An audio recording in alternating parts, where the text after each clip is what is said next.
Order the Plan Commission. Let's start with the Pledge of Allegiance, please. Pledge allegiance to the flag of the United States of America and to the republic for which it stands, one nation, under God, indivisible, with liberty and justice for all. Thank you, everyone, for joining us this evening. The first item on our agenda is consideration of the minutes from our meeting of January 22nd. Has everybody had an opportunity to review the minutes? Yes. Is there a motion regarding the minutes? Oh, we'll take a break. We'll do the roll call. Sorry. This is a hard time. Not at all. I'm fired.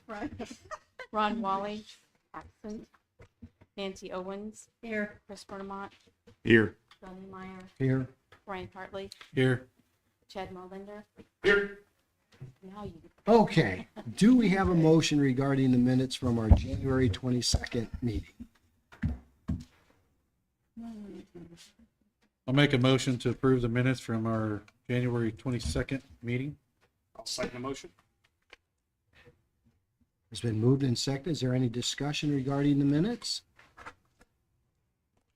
Seeing none, all those in favor of approving the minutes as presented, please indicate by saying aye. Aye. Motion carries and the minutes are approved. We have no old business this evening, so we'll swing right into new business. And the first thing we have this evening is a presentation regarding the comprehensive plan.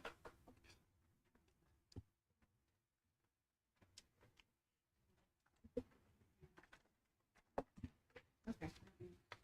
Well, thank you. So it's good to see you guys. We are here as your project team for the town of New Palestine's comprehensive plan. We have been working with the town since June of last year, putting this plan together, and we're really excited to kind of bring it full circle and show you the final product. So before I jump into anything or into the nuts and bolts of the plan, I want to take a moment to read what the town's vision is, which is kind of the forefront of the document, if you will. It really sets the pace for what the data we collected and the feedback we received, and then this kind of embodies not only who you are as a town, but where you want to go as well. So the new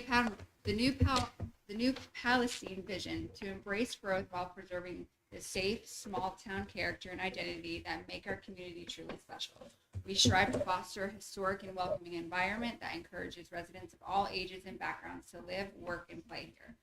This vision is centered around enhancing the quality of life for everyone through improved amenities and services, promoting balanced growth and strengthening connectivity within our town.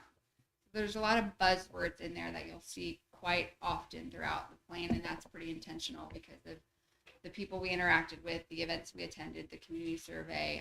A lot of these words were key themes throughout the entire process. And so with that said, we'll kind of start off with the community identity.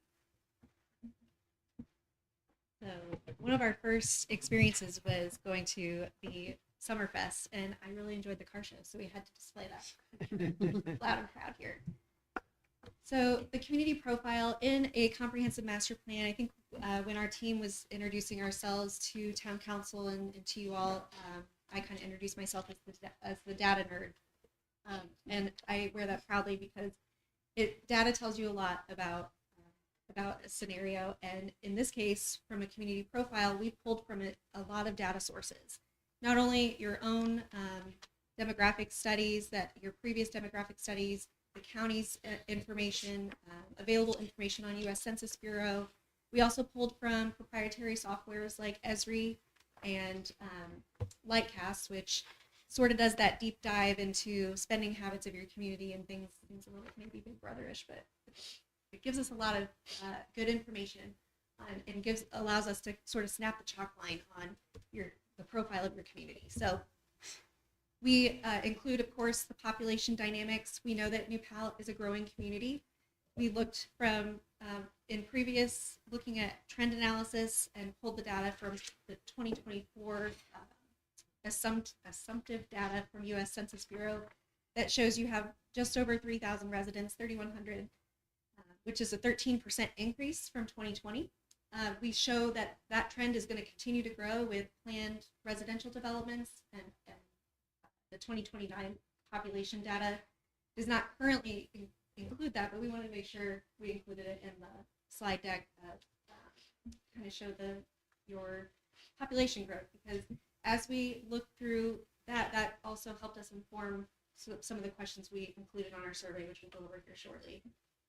From housing, looking at number of units, owner occupied, vacant, all of the above, included that information for you as well to review. Your home ownership dominates, so you have a predominantly owner occupied housing, which is really strong and helps you stay vibrant. I also think it also helped identify when we looked at the town vision that was created.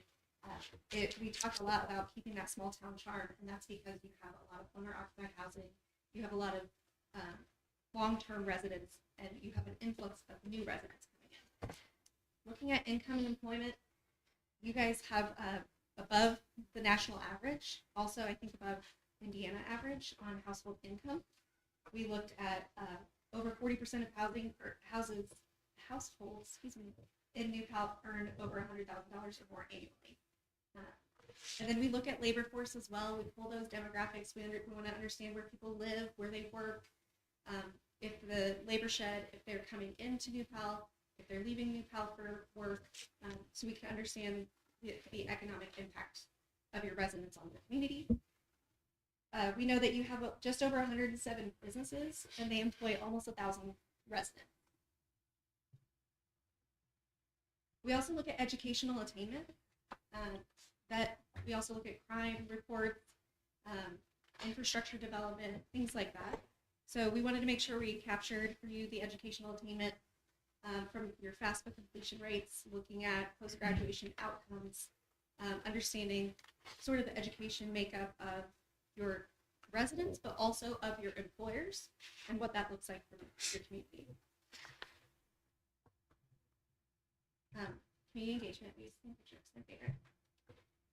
Community engagement. So as we formulated the survey, that was our first, after the Summerfest, we launched the survey officially, and we had over 300 responses. We kept it open just over 6 weeks, and we focused on several categories: growth and development, community assets, community challenges, specifically land use, this is a comp plan, community priorities, and quality of life. So we asked several questions that helped us identify as we continued moving through community goals and objectives. The survey responses had several open-ended responses, as well as yes/no questions. Yes/no questions, and as well as help them rank what their priorities were, which helped us as a steering committee as we moved through the process. We had 4 steering committee meetings. We held 3 focus groups, which we'll talk about a little bit more. And then we attended over 6 community events, including a community meeting. This is sort of a snapshot of responses from the community survey. If you have the document in front of you, it's a pretty lengthy section of the document on purpose to really help show what community members felt, as it helped us inform the community objectives, and really helped us do a deeper dive and dial in on some of those. We kept a lot of information from 2016, and we wanted to show some of the questions that were asked. So survey participants were asked which topics are a priority. You can see the larger pie shapes. The darker green is improving recreational and entertainment opportunities. The lighter green is preserving and promoting green space and farmland. And then the brighter blue is balancing growth in residential and commercial development, which we showed in as the steering committee discussed the town vision and the vision statement for this project. We continue to go back to that. I'm going to move on to document analysis. So, along with community engagement, we wanted to make sure that we were reviewing all relevant data in reports that you as a town had already put together at some point in time, and the county, to be fair, because it really helps us create an informed plan going forward. So we reviewed the 2016 comprehensive plan. We pulled multiple data points from that, everything from all your policy, your goals and objectives, to we looked at your existing land use pattern, your strategic priorities, and kind of compared that with what Hancock County did most recently in 2023 with their most recent updated comprehensive plan. And we kind of did the same download with them too. You can see in the appendix of the document is pretty long because we utilize a lot of the information there that Hancock County came up with to inform what we could do in New Pal. For example, when we talked about zoning, we had a couple members from the county, Gary Poole being one of them, on our steering committee. And I know I'm going to forget the word again. Is it non-partitionable? Is it the zoning? Basically, the county had come up with their own zoning diagram, if you will, and they are not willing to change that. It is not up for negotiation or debate. Whatever that land is zoned as, they are pretty adamant, unless you have a really good reason, that they are not going to change that category. So we really wanted to be mindful of how their plan was set up and how that butts up to the town boundaries and what that meant for your land use strategy. So using all the data from all the documents that we reviewed and all of the community engagement efforts in the steering committees and the focus groups, we were able to put together community goals. And these goals and objectives are going to drive your community forward in a couple different areas, and we'll dial in. So we start off, I kind of think of it like you're a plot sheet in statistics class, where you start off with hundreds and hundreds of dots, right? And then you kind of find a key theme in between all this data you review, and then you kind of pare it down a little bit more. And from there you say, okay, you know, this is what we're hearing from this steering committee, and this is what we're seeing from the data we're reviewing, and this is what we're hearing from the public. And so then you pare it down more, and then you create somewhat of an action plan. And so we put together, I think it's 5 pockets of goals. And so this is a high level overview of them. Obviously, in the full plan, you have not only your goals, but your objectives. And later on in the document, you have your responsibility matrix. And we're happy to go over those in detail if you want. So I'll read each of these goals and kind of move through the document. And if you have any questions, just you can interrupt me. So community identity, that was really important. Again, with the small town character, the quaint charm, your close-knit community, that was very important for your residents, and it was a common theme we saw throughout the comprehensive plan process. So the goal we came up with was enhance the quality of life, strengthen the quality of place, and expand opportunities for all residents, creating a vibrant, inclusive community that fosters economic growth, supports community engagement through family-friendly entertainment, recreation, and gathering spaces, and a shared sense of belonging. So we broke this up into 3 categories: quality of life, quality of place, and quality of opportunity. And I thought this was very intentional for the community to separate quality of life and place and opportunity, because in a lot of plans you'll see quality of life kind of encompass all of these, but by separating them, you can be a little bit more intentional about if it's your amphitheater that you want to focus on, or your green spaces, or maybe you want more youth and senior focused activities in the community. That was another theme that, or objective that we came up with. You can kind of put these into buckets and delegate them to the respective entities that would be responsible for carrying out those objectives. Next was economic development. I think a lot of people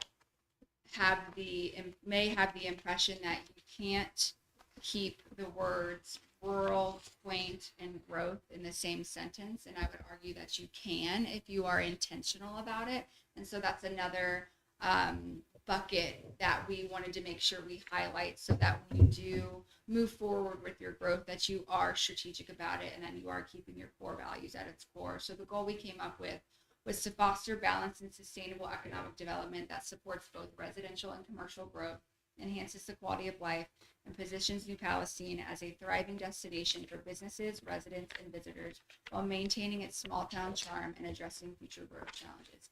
Again, we broke this up into buckets intentionally so that you can figure out where your focus should be. You can narrow your focus a little bit more and just dial that in. Land use, this is another huge part of comprehensive plans in general.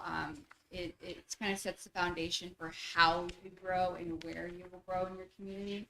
So the goal we put together for you was to encourage the orderly, responsible development of land in order to promote community goals and to determine and direct land use patterns in the most positive way for the community as a whole in a manner consistent with its long-term interests. What page is that you have up there right now? The land use goals. Right. Is it like 35? Oh. Thank you. 62. Okay. Right. We'll pull it up on my laptop when I'm done. Mine says 101. Does it? No, I printed them one before we got the link. Oh, what you did yesterday morning before? Yeah. Yeah. So, Right. Here says 1 is 1, right? Yeah. So my 60, you say 62? 61. Okay. All right. Did you have a question or were you just looking at it? I just wanted to, I can't see it as well. Oh, okay. So I want to kind of read on it. Okay. So I'm not trying And to. tell me to go slower if I need No, to. no Okay. need. Our next bucket, again, a really important one, something that is common that everyone should have in their comprehensive plan, utilities and infrastructure. Along with growth comes the conversation of the need for expanded utilities. I believe we presented just after one of those conversations in your town recently. So we want to make sure we include some of those goals and objectives in our plan so that not only the town but your residents understand that if you're moving forward with projects, there are potential utility and infrastructure needs that may come up. So the goal we came up with was invest in and maintain essential public infrastructure and utilities to enhance community pride, support sustainable growth, and ensure the safety and well-being of all residents. By proactively managing resources and services, the town will create a resilient foundation for future development and quality of life. Again, broke those up into separate sections so it's easier to dial in when you focus on the details. Roads or transportation and roads was another focus of the comprehensive plan. The goal we came up with was to develop and maintain a comprehensive multimodal transportation network that addresses current infrastructure challenges, enhances connectivity, promotes safe and accessible travel for all modes of transportation, and supports the long-term growth and development of New Palestine. Again, separated it. So, walkability, for example, was a big theme we saw from the public. That is a form of transportation, but you also have, close access to downtown and not comfort and other road projects that will be coming up. So to separate those so that you can focus on these buckets of modes of transportation, we thought was easier to digest when trying to plan for bigger projects. Resilience and emergency preparedness. Safety was a word that you saw in your community vision and that we saw throughout the comprehensive planning process.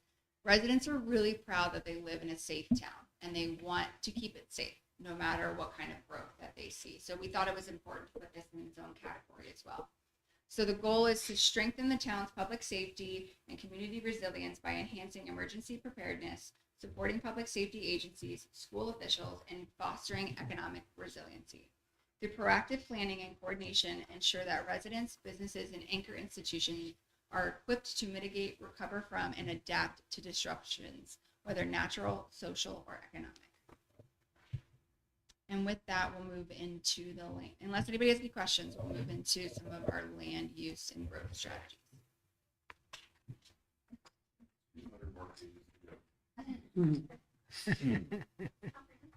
Yeah, it's comprehensive.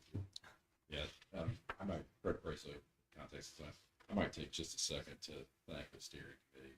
We had a great group of people that spent a lot of time with that stuff because just a lot of people in the room. Lane and Sydney mentioned the community outreach.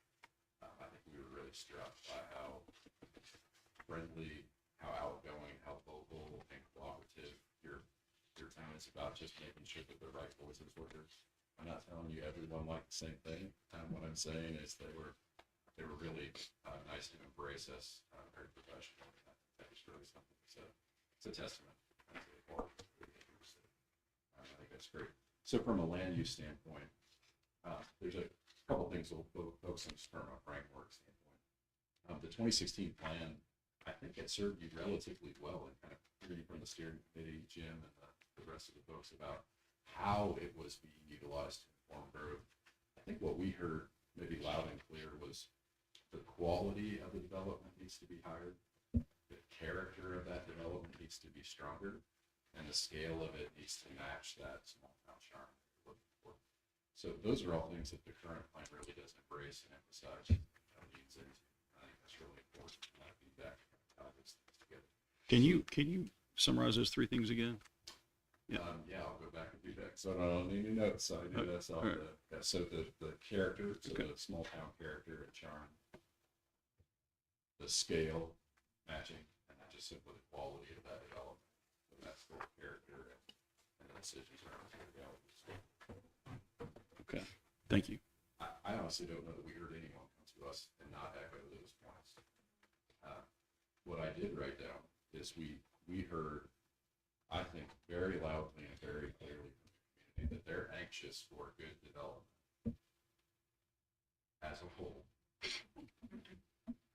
There were probably 10% of the people who didn't want anything to happen at all for any reason.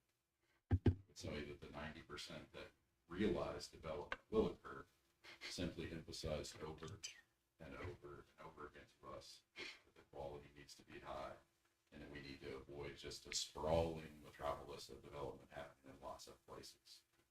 And I'll talk about some of those strategies in a second.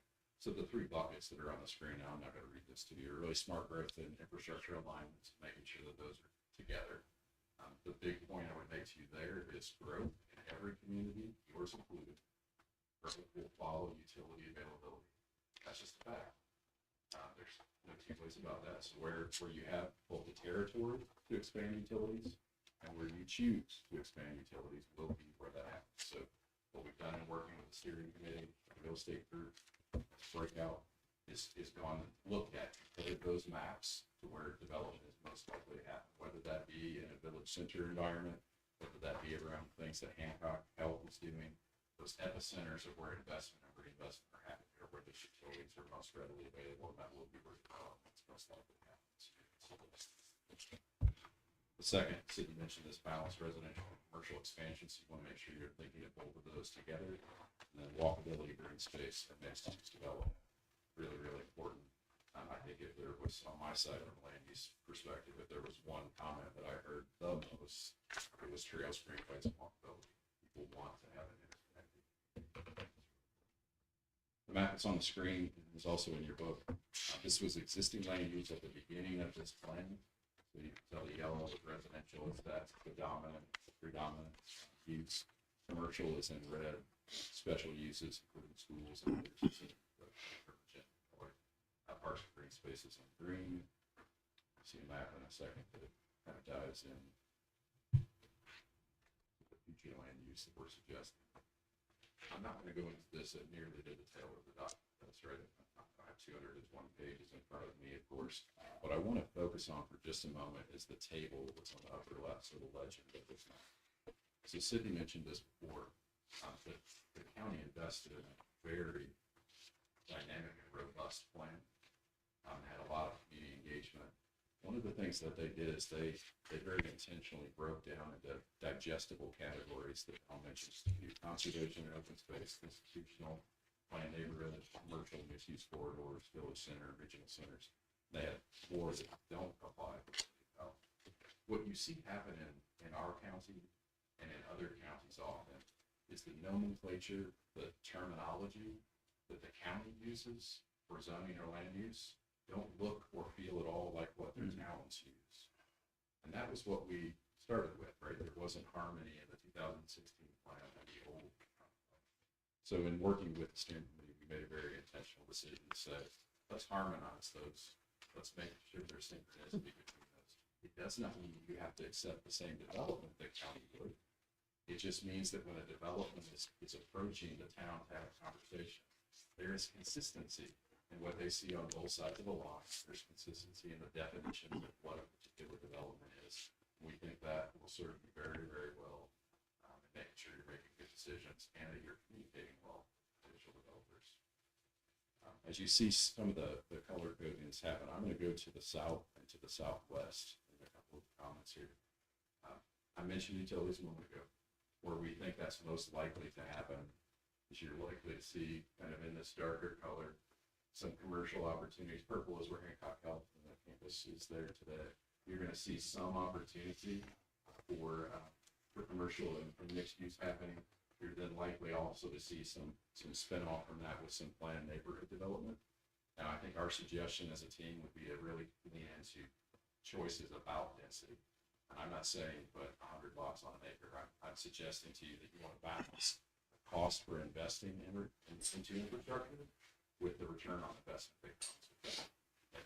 Those are just important decisions to make as you look at Berkeley. And then to the south and kind of central in the plan. So this area here in magenta, I think colored, would be where town center is being conceived. And there is certainly real estate that is south of that as the success of that spends. If it does exactly what it has done in many, many communities throughout Indiana, you're going to see that centric array kind of move away from that as time goes on. And you'll see complementary development happen off of that. Utilities will be mostly available to that style. The school is in the pier, so you can see some kind of the synchronicity of how those come together.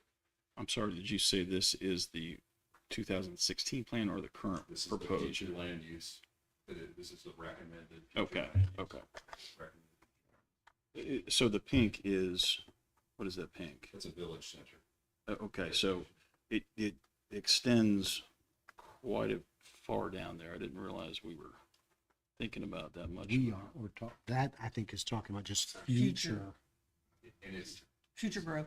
future. So all this, But you not see where that future. red line is today? Right, That is the limit of the town boundaries today. okay, So all of that is outside of the town limits, and it's what we project. If you were to look at this as a 20-year living document, okay. over that period of time, over the next couple of decades, we believe you're going to see some pressure for that growth to happen in that location. And I want to underscore this because I want to make this absolutely clear. Village Center has a 2-page definition for the types of uses, like walkable, commercial, and residential retail. Mhm. 1 and 2 story kind of live work opportunities. It does not mean your town center is going to get that big. It means the compatible and reasonable uses around that will be of that family of uses. Does that make sense? What I'm saying? Yeah, so is it possible then that could also be an R2 development at some point? Absolutely.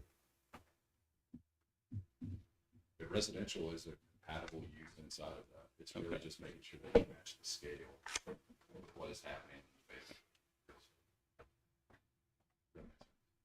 Yeah, I'm having a hard time getting my head around how, and there's been a lot of talk about that. I understand exactly what you're saying. Yeah. So I don't have a question with you. I just kind of have a Yeah. question overall. So we can table that and Yeah. I So can maybe continue. I'll make a comment to the flavor of that conversation, not to the specific topic. So one of the things that this plan very intentionally does, and the county actually encouraged this as a part of the strategic plan, the group, the advisory group. We are not proposing changing any zoning of any property inside of the town limits as part of this plan. So whether it's R2, it's I1, it's B7, I'm making this up. We're not proposing any changes or modifications to the zoning. What we're recommending is how land may be used over time. And then the town will make decisions about whether zoning changes are or are not appropriate based upon that land use. And that is exactly consistent with what the county is doing. And to build on something that City mentioned a moment ago, the county, just so you're aware, she underscored, they are making decisions about land use and zoning. They are choosing to make those with prejudice. So they're essentially saying we're no longer negotiating case by case what is right or wrong. We have a family of uses that apply. And if a developer is interested in doing business in the county, they need to come with projects that fit that bill. And it will take exceptional circumstances for them to bid into that. You should just be aware it doesn't change what you do inside of your town limits, but it may affect things that are happening on the periphery. In the past, our county and many other counties have kind of taken whatever was proposed. They kind of approved almost everything rubber stamps that came to development. Counties chose not to do that any longer.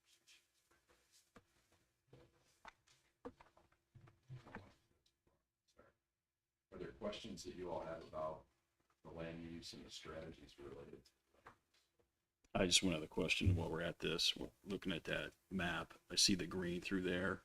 So we didn't have that in 2016, is that correct? Wasn't there? Okay. The counties embrace that, and what that's meant to do, it's called conservation open space for the benefit of those in the room. It's really trying to get, I mentioned trails, greenways, and connectivity that the town, the patrons are really hot after. That's exactly what was heard at the county level too. That's having the opportunity to have easements to be able to use corridors to connect what will be the county park system that's currently being conceived and planned, as well as trails and corridors again over a 20 and 30-year period. There are current plans to populate trails in this location. I understand the smallmouth's pretty good fishing through there, so I appreciate that's going on. Back up, Fred, real So- quick. On your village, I'm sorry, your village center there, I just want to be careful there because that is in our like town center, and there is some mixed use in there. So you have that all pink. So we got to be careful because there will be some mixed use in there with some retail. Yeah, so the slide deck isn't as obviously as bold as the document. That village center is a 2-page description of all the Okay, uses. I'm just reading out the paragraphs here. Thanks. Thank you.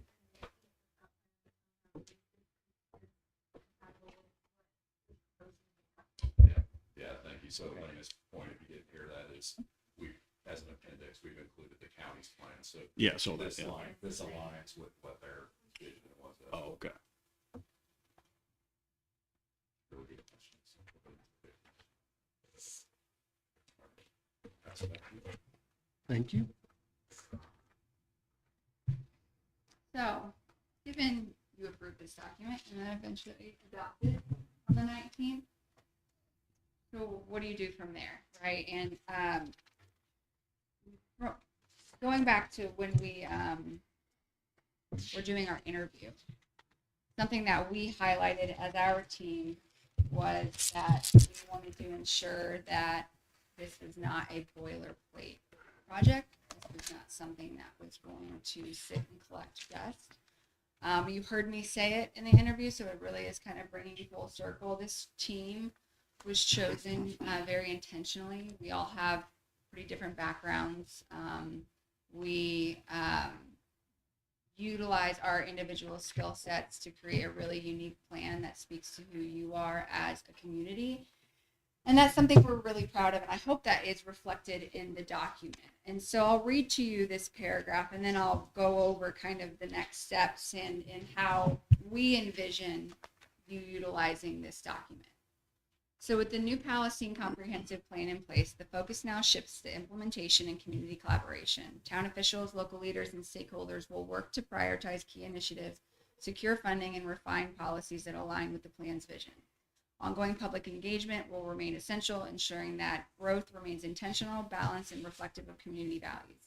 As projects move forward, regular updates and progress reviews will help adapt strategies as needed, ensuring that New Palestine continues to thrive for years to come.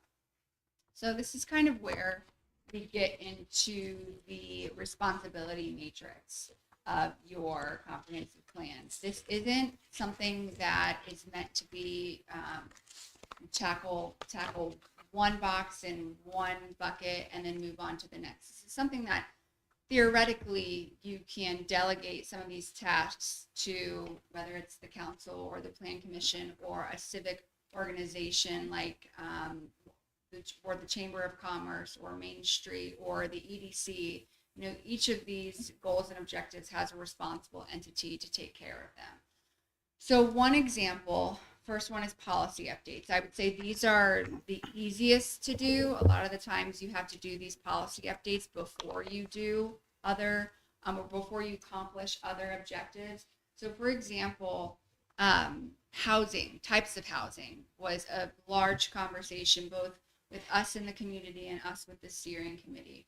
We heard the word vinyl villages quite a bit in the community, and the desire to not have a bunch of vinyl villages. And so we talked about housing standards, and what that meant to the town, and how we could, or we being the town, could adopt ordinances that spoke to the town's desire to have high quality housing and to have housing that has more character and speaks to the small town charm that it currently has. And so one of those one of those objectives is to potentially adopt ordinances that have to do with housing standards. I know Terry and I had this discussion. I had sent her some examples. I live in a county where a municipality did have housing standards. So when developers came to them, or they started having conversations with developers on, okay, here's a project that we want to do, whether it was the city or the developer making those initial engagements, having an updated policy like a housing standard ordinance can put you kind of ahead in your initial conversations, because you'll go with the plan saying, well, we won't start anything unless they start here, right? And so that kind of cuts out some of the extra dialogue that may have happened otherwise. And so you have kind of a baseline of what you expect from developers. Next is public-private partnerships. You'll want to make sure that you are engaging, and kind of like we did with the comprehensive plan, engaging and participating, or encouraging participation from both state agencies. Elena and I actually met with NDOT to kind of figure out what their plans are on the outskirts of the town. And so we talked about what some of the town's proposed plans are and how those intersect. So you want to do that not just from the state agency level, but the public level too, so that you can encourage joint funding for infrastructure projects. You have a very ambitious and exciting town center project. Where's that money going to come from? Having those partnerships is going to be important if you want that plan to succeed, and making sure those partnerships are built ahead of time and are consistently maintained is going to be an important part of making sure that your plan can continue to have the momentum that it could have.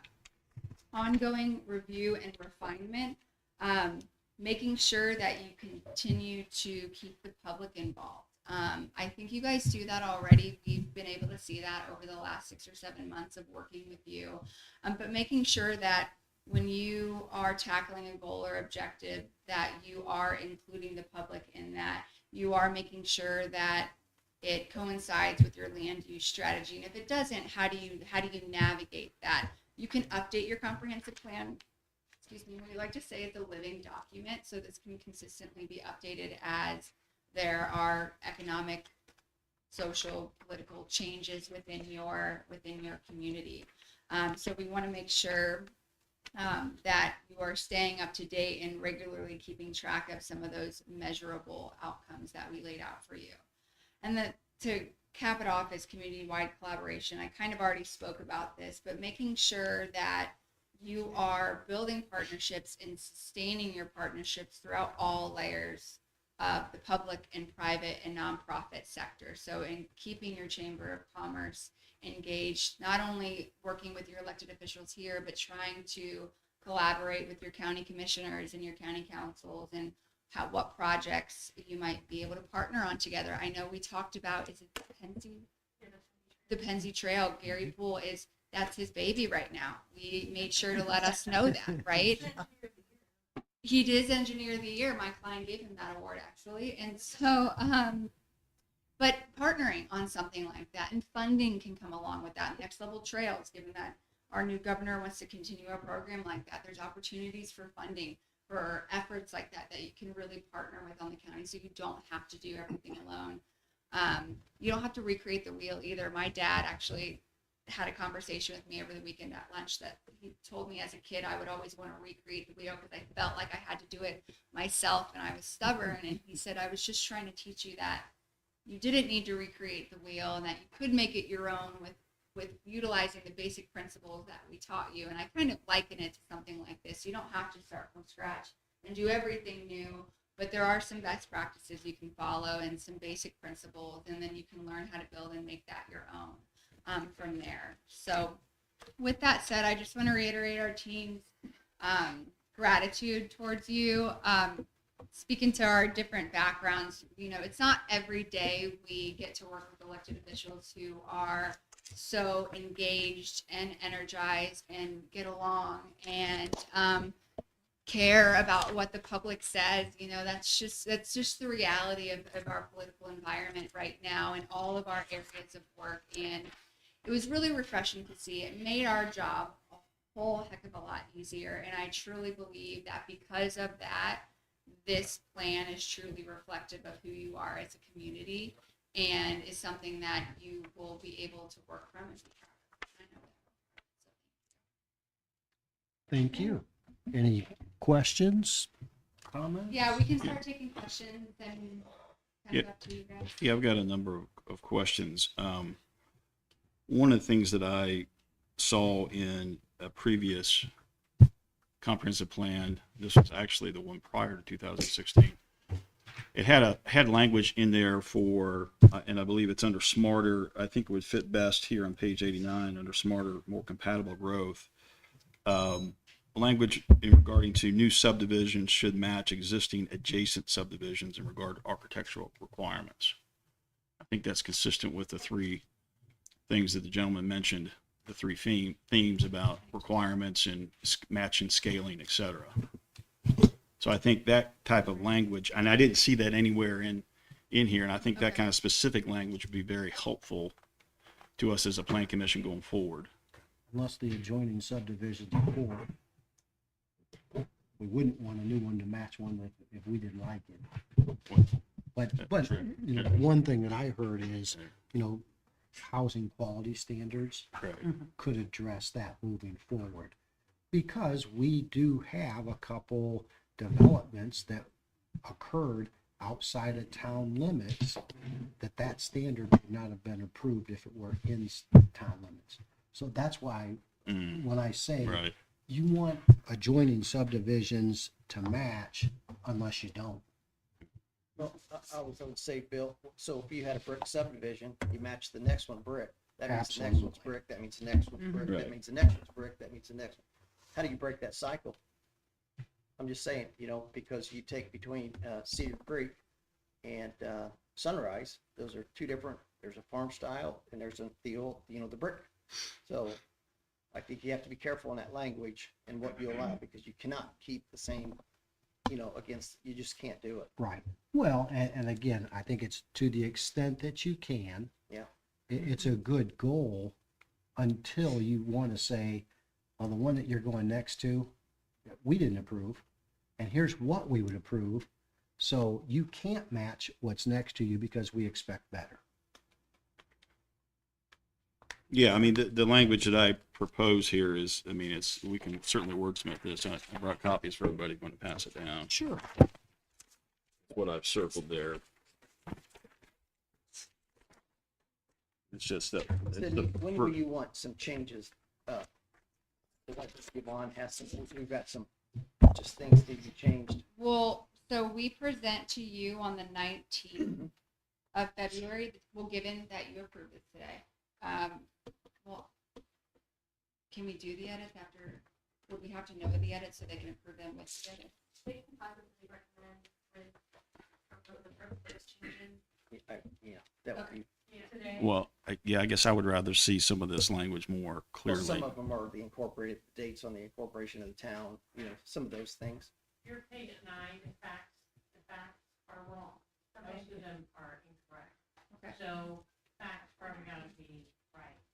That's, yeah. So that's, Other option, presenting it on the 19th.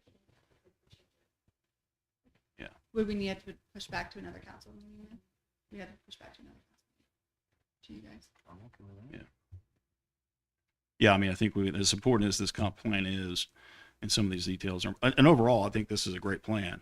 And I can tell there's a lot of work put into this. And obviously, Jim's been involved with quarterbacking this whole thing. So there's a methodical process here that's been followed, and you guys have engaged the company or engaged the community in a number of different ways. But we've done so much well. Let's make sure that we get these last pieces in place. So it's something we can all So be proud of going forward. if we're going to come back on the 19th for another plan commission meeting, I would want the edits probably by the 12th, no later than the 12th. So, because I would want, and honestly, if everybody's looked at it and has their edits, I'd probably want them this week, if possible. But by the 12th, no later than, because our team is going to have to update that and then send it around again to the plan commission. Mhm. And then, Yeah. right. So I just want to make sure the plan commission has a buffer to review those. And there's a couple other things I want to get your opinion on. Some other language that I think might fit into page 89 is a historical ratio of owner-occupied and rental housing units in the community. Consideration should be given to maintaining this trend. In other words, whatever we have this trend of whatever it is now, 15% rental units, 85% owner-occupied. As a guideline for a plan commission, I think that's a valuable thing to consider as we go forward. How would you word that? I put some language there, and be happy to entertain wordsmithing on that, or that's something we can do offline in a different forum. But I want their opinion on that while we had them here.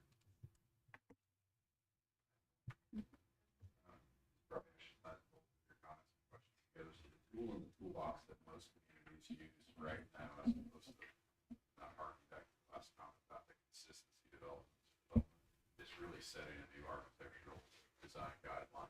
You refer to it as an ordinance. I think that tool in the toolbox probably spans both of those, because they can address ratios, scale, and quality. I think what we would probably see more often than not, rather than balancing a formula, it tends to be encouraging the highest quality development with the most participation from the developer and the needs for roads, infrastructure, and other requirements. So letting that change the formula by 1% or 2 would be less important than the quality of the development. It doesn't. I just want to make sure I underscore.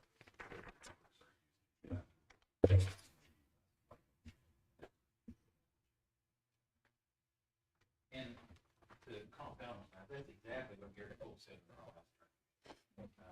Said that first, probably. Well, that way you don't have to go back and redo the language.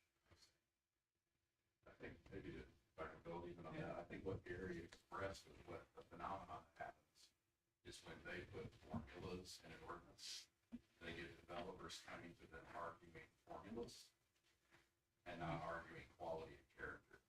So they're trying to flip that on its head and say, let's start the conversation with quality and character. And the rest of that stuff then tends to work itself out because you've got better development. And that first conversation is a lot smarter than it normally has been. That's probably. So you're suggesting updating our R2 and R1, or I guess more or less R2 ordinances. I think we should have architectural design guidelines for all of the whether it's commercial or set that up for what that means. So that language doesn't necessarily need to be in the comp plan. That's something that the planning commission needs to handle. It's a recommendation of this, Mhm. this plan. Who does it well?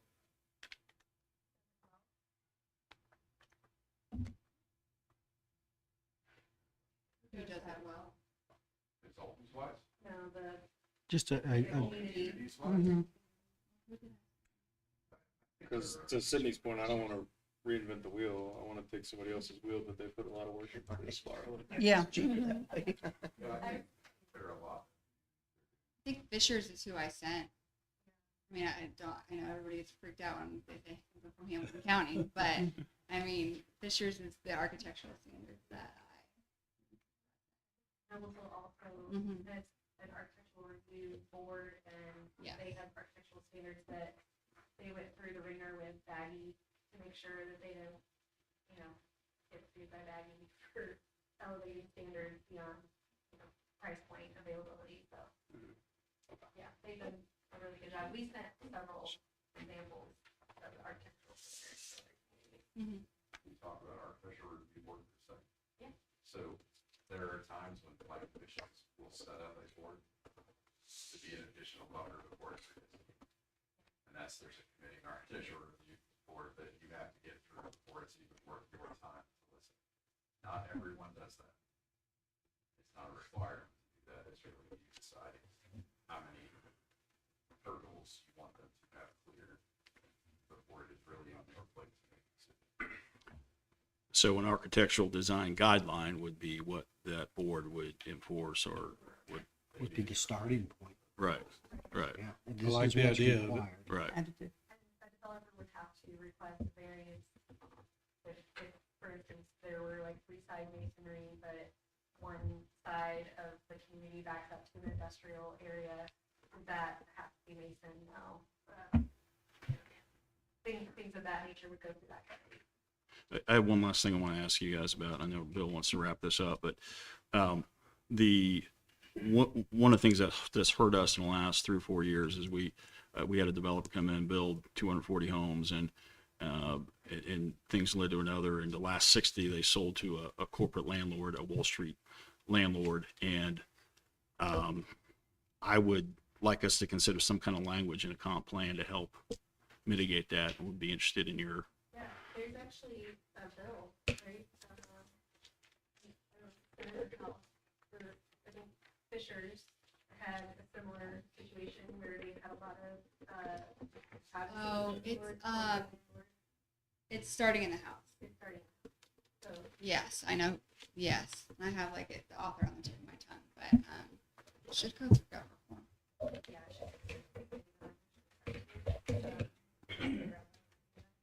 Okay. so there is language available. Fishers has codified it in there. Okay. And there's zoning. So Okay. there's also HOAs who are passing, have to have a certain amount of votes as well, but Right. HOAs are saying you can't have either out-of-state Yeah. landlords or corporate landlords. What some of these new large corporate home builders get around that, so that and they set it up so the HOA can't do that until they're The done building HOA it. isn't triggered until they've sold their house. Exactly. Mm-hmm. Yeah. So it's more of a problem on new builds than it is. Yeah. Existing. Yeah. So Fishers has codified something specifically in there. And they've requested for additional legislation Okay. to sort of strengthen that, find. Yeah, we'll find it. Can you keep us up to date on that? Awesome. Are you Bill Travis? Any other discussion, questions, comments? I've given you my edit. Yes, you have, and I will share it with will you email it to me too? If you have it in an email. I will. Here. You can have. I can email you a PDF. Well, if we take a picture, we'll upload to. But so for those of you that brought edits, in order to streamline the amount of emails I get and to making sure I don't miss anything, can we designate one person that these edits will go to, that will communicate with me? Yvonne, Now she's gonna be gone. I'm gonna be on vacation. most of you had Yeah. mine, so I will put mine together and send it to you tomorrow, but I cannot be with that. Maybe. And I. Jenny. I almost volunteered, so I'm super glad. You were so close. I'm sweating. Well, I was this close to nominating Jim, so that But close. Yvonne had mine, so I thought, Okay. Yvonne, but So we're gonna send edits to who? Jenny. To Jenny, okay? Jenny, By Dawn's gone. It's gonna be By- great. She wears By the 10th, By the 10th, if we can. By the 10th. the 10th. We have a meeting Monday. before the council meeting already booked for the 19th. Can we do it the fifth? So, March? There's, we can move RDC around, which is the meeting prior to that, but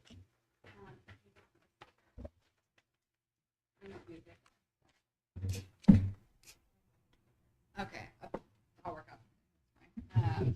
So the 5th would be our plan commission, which means that it would be end of March before council. There would be a public hearing. That's Okay.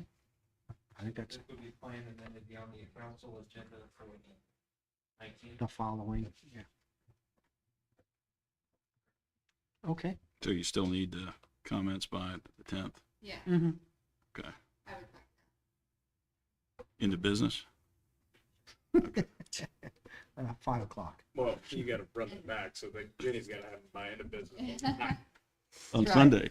Sunday. Right, okay. So Well, if you just the, know that's the deadline, so you're not waiting till the end of the day on the 10th. Is there some value in a subset of us kind of talking through some of these things? and- Jenny, just so you're not, we need a 12. Okay. Just so there's. Well, I'm just I mean, saying, instead of because I dates, can so have you're these not waiting, ideas, but Jenny, you if know, you if you and Jim fire are on up board with that, Monday and they put it in there. or then we whatever have a- day, everybody had already. Well, we can scheduled. flush out. Oh, okay, I see okay, your okay, okay. Yeah. Okay. Okay. Thank you. Thank you. guys for all Thank your you. work. Thank you very much. Thank you.